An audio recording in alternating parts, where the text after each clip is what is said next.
कर दी महाराज। देवसी नारद जी वहां से तो चले गए,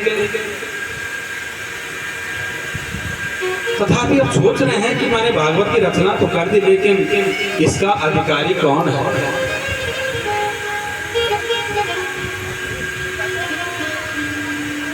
कोई तो ऐसा हो जिस समय श्रीमद् भागवत महापुराण श्रवण करा सके।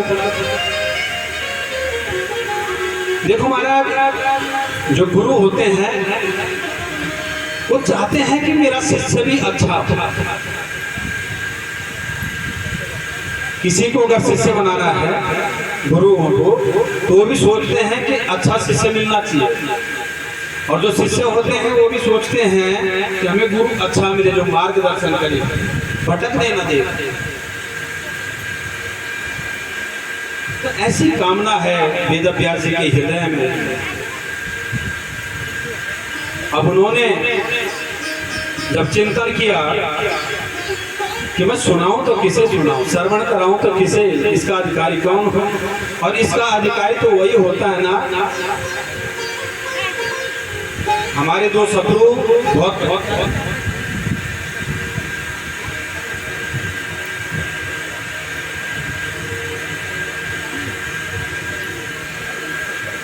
दो शत्रु कौन है, एक क्रोध और एक काम। व्यास जी सोचते हैं कि जिसके हृदय में काम न हो और क्रोध न हो वही इसका अधिकारी है। अब ऐसा कौन है। चिंतन किया, चिंतन करते ही छवि बन गई किसकी,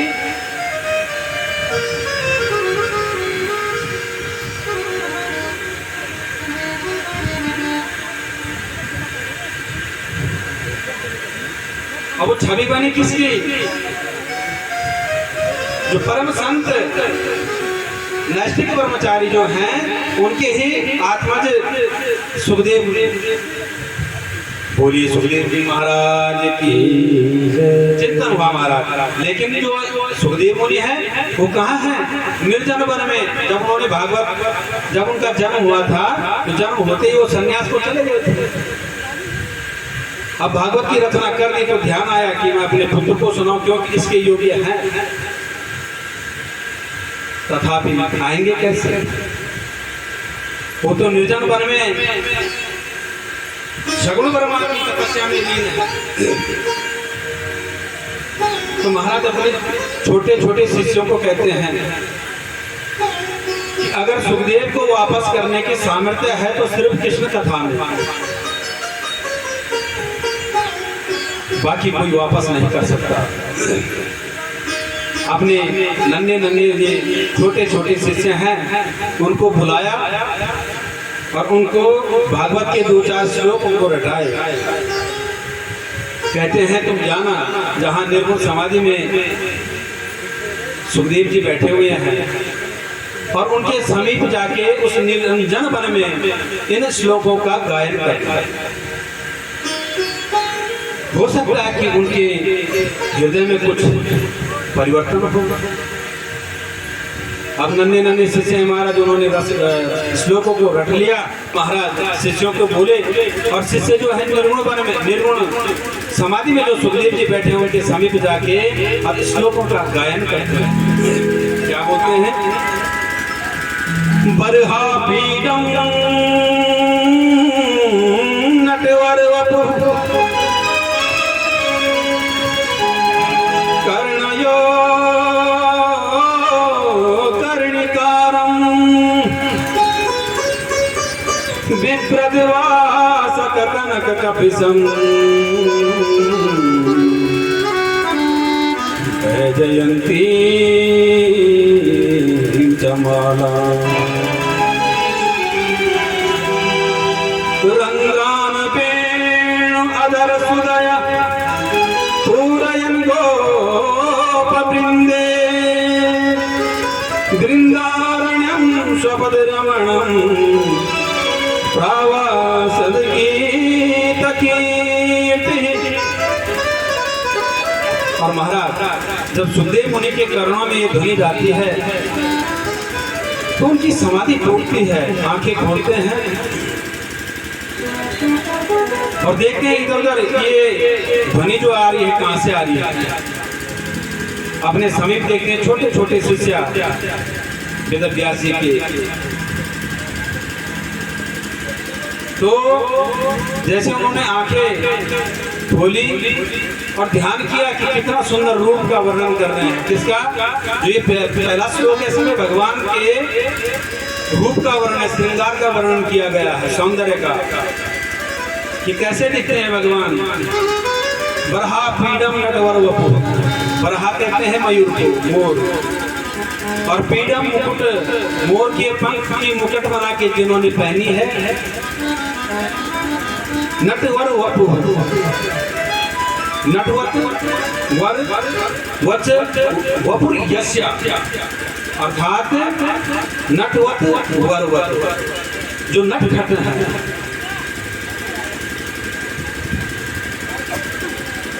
जिनके शरीर पे कौस्तुभमणि वक्षस्थल पे पीतांबरी दुपट्टा जो लहरा रहा है, और कानों में कनेर के फूलों के कुंडल,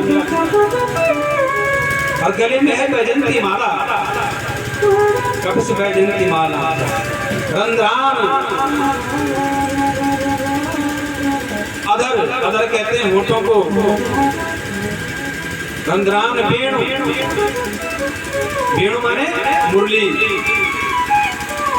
अधर यानी कि उनके होठे पे लगी हुई है, ऐसा उनका श्रृंगार का वर्णन किया है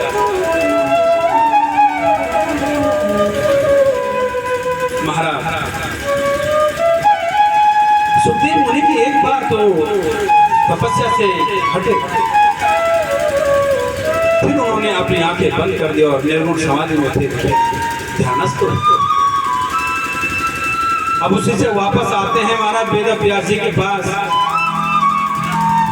और वेद व्यास जी की आंखें टकटकी लगी हुई है कि मेरा पुत्र हो सकता है वापस हो जाए। लेकिन देखते हैं कि शिष्य खाली आ चुके हैं। शिष्यों को बोलते हैं कि बेटा क्या हुआ? सुखदेव ने कोई कुछ परिवर्तन हुआ उनके हृदय में? शिष्य कहते हैं महाराज गुरुदेव, कुछ देर उन्होंने आंखें तो खोली और पुनः फिर बंद करके फिर समाधिस्थ हो। वेद व्यास जी का मन टूटता है, कहते हैं कैसे करके अपने पुत्र को मैं वापस अपने पास लाऊंगा, और कैसे करके मैं श्रीमद् भागवत का श्रवण उनको कराऊं ताकि ये प्रचार प्रसार कर सके।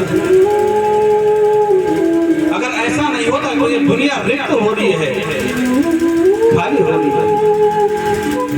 ये दुनिया के जो संसार में जितने भी मानव रूप में प्राणी हैं, इनके हृदय में रिक्तता बढ़ रही है, खाली हो रहा है। ना धर्म है, ना करुणा है, ना दया है। कैसे करके तो मुझे अपने पुत्र सुखदेव को वापस तो करना होगा। उन्होंने फिर शिष्यों को कहा कि ये श्लोक में और बोलता हूं, इसमें करुणा है। हो सकता है इस करुणा से उनका मन द्रवित हो जाए, और अगर हृदय द्रवित हो जाए तो हो सकता है वो वापस आ जाए। फिर उन्होंने शिष्य को भेजा। शिष्य फिर उसी जंगल में गए। अब इसमें करुण रस से भरा हुआ श्लोक।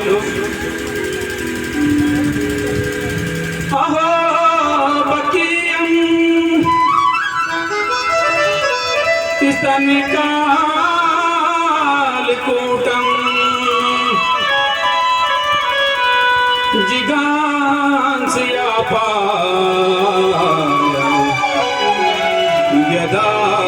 यदाप्यसाध्वी लेवे गतिं धातृ चितां ततोन्यं संवादयालुं शरणं व्रजेमा शरणं व्रजेमा।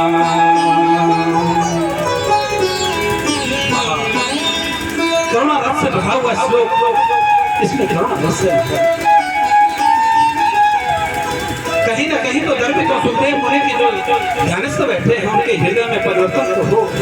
और जैसे ही महाराज सुखदेव मुनि के कर्णों में जैसे ध्वनि ने जैसे कुछ छेड़ दिया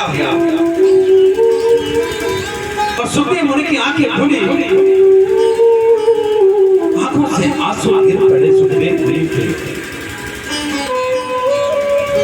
सोचते हैं किसने इस श्लोक का श्रृंगार किया, करुणा रस से श्रृंगार किया।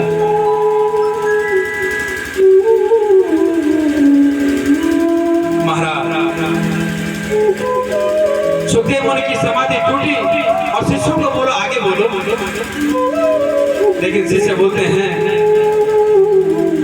कि महाराज हमें आगे आता नहीं है। अगर ऐसे श्लोक सुनने हैं ना तो हमारे गुरु जी हैं वेद व्यास, उनके पास चलिए। ऐसे ऐसे श्लोक उनके पास एक नहीं 18,000 है, आप वापस चलिए सुनिए। महाराज सुखदेव मुनि ने ना आगे देखा ना पीछे, दिगंबर अवस्था में तो नहीं, और दौड़े चले आए अपने पिताजी के पास वेद व्यासी के पास और उनके चरणों में लौट पड़े। बोलिए श्री सुखदेव जी महाराज। अब जैसे आए कहा पिताजी को प्रणाम किया और कहते मुझे भागवत सुननी है। इतने रस से भरा हुआ ये भागवत, इसको मुझे सुनाओ। मुझे कथा सुननी है पिताश्री। वेद व्यासी की आंखों से आंसू निकल पड़े, क्योंकि पुत्र कह रहा है कि मुझे सुननी है। जो पुत्र नैष्ठिक ब्रह्मचारी निर्गुण समाधि में ध्यानस्थ हो गया था, आज जो पुत्र आके कह रहा है कि मुझे कथा सुना दो, कितनी खुशी की बात है। अगर ऐसे पुत्र सबको मिल जाए तो क्या जीवन में कल्याण नहीं होगा? ऐसे ही पुत्र हैं जैसे मानव ठाकुर से प्रेम सिंह जी यहाँ पे ये आयोजन कर रहे हैं। ऐसे पुत्र को भाग्य से मिला। और मुनि सुखदेव तो किशोरी जी के शिष्य हैं ना, तुमने तो करुणा पहले से ही भरी हुई है महाराज। अब भागवत सुनने की उन्होंने जैसे लालसा की, लेकिन व्यास जी कहते हैं कि पहले मैं इनकी परीक्षा तो कर लूं कि भागवत सुनने का अधिकारी है कि नहीं, जबकि पता है, लेकिन परीक्षा ले रहे हैं। सोचते हैं कि अधिकारी हैं कि नहीं। अधिकारी कौन है? जहां काम तहां राम नहीं, और जहां राम वहां काम नहीं, और जहां काम वहां राम नहीं, जहां राम वहां काम नहीं। जब हृदय में राम का वास हो जाए, मेरे गोविंद का वास हो जाए, तो उसमें कैसा काम, कैसा क्रोध, ये तो अपने आप ही मिट जाता है।